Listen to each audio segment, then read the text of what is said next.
Hi everybody, I'm Pastor Carrie and I'm here on a Sunday. We canceled church today, as many of you know. I just wanted to bring a word of hope to you. We miss being together and we miss the strength that we get from worship. And so I'm bringing some thoughts that I have on this dreary day. There was a song going through my head all day today. Maybe you remember the lyrics. It says, "All the leaves are brown and the sky is gray.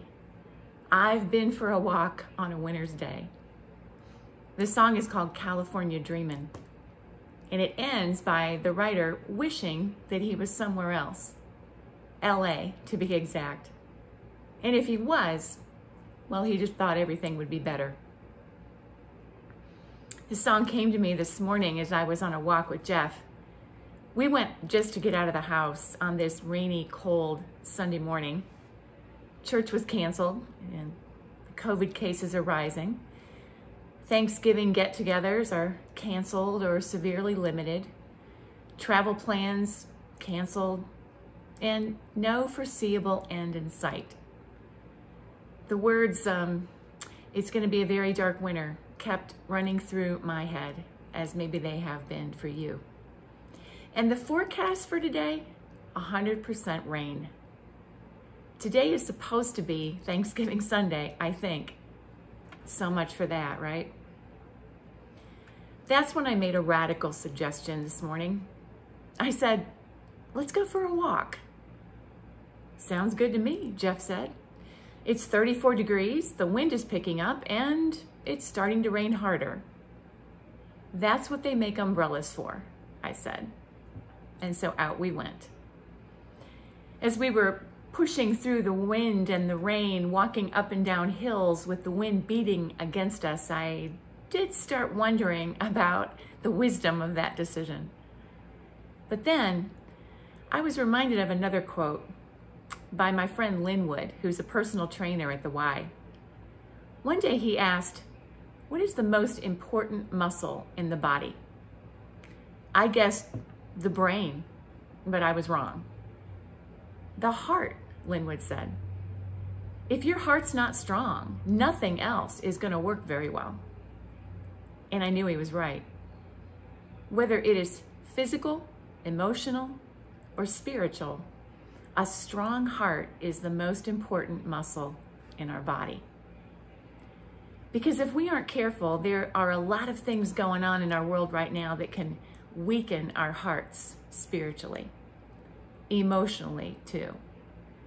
And we've had our share of heart weakening situations in 2020.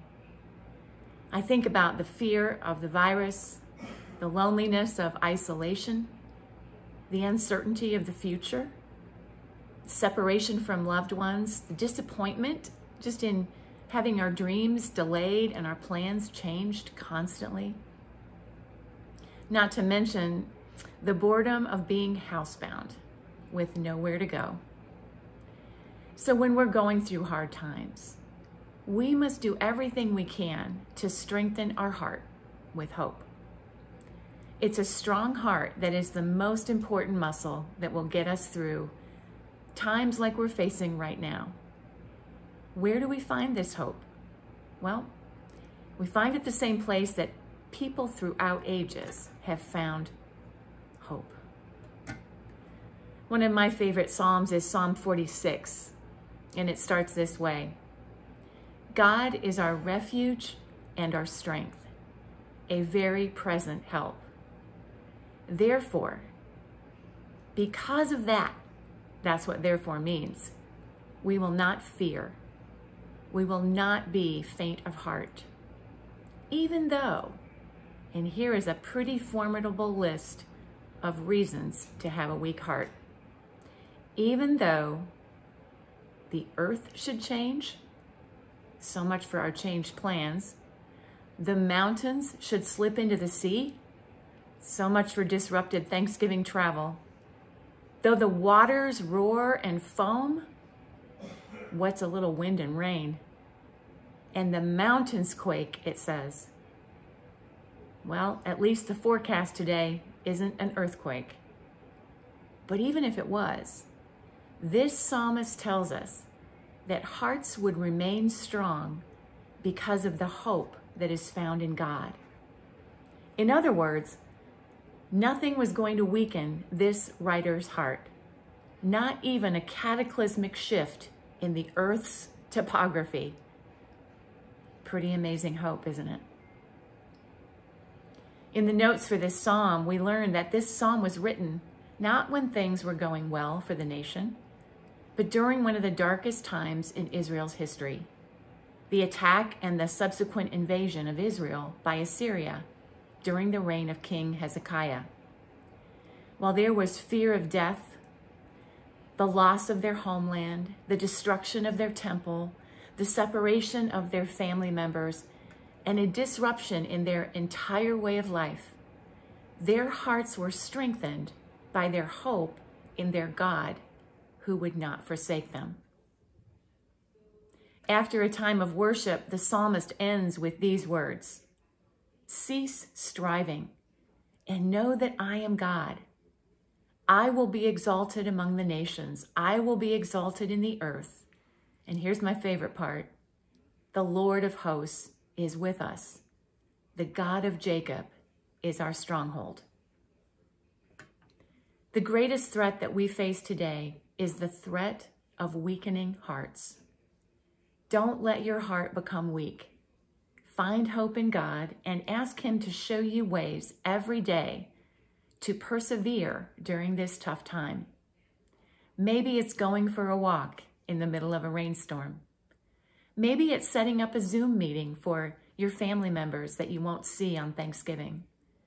Maybe it's just sitting down and writing a list of all of the people that you love and the things that you're grateful for, beginning with this God in whom we place our hope. The answer to our hopelessness is not what the song lyrics say. It's not just moving someplace else that seems as if it's problem-free, because no place is problem-free, not even LA. The answer to strengthen our hearts with the truth that the Lord of hosts is with us, the God of Jacob is our stronghold. May you and your families be strengthened with hope this Thanksgiving Day and every day as you trust in this God of hope. I am so grateful for you, for all of you who are watching online, and for all in whom I have the privilege of serving at Cheviot United Methodist Church, along with our great community of Cheviot. Until we meet again, stay safe and strengthen your heart.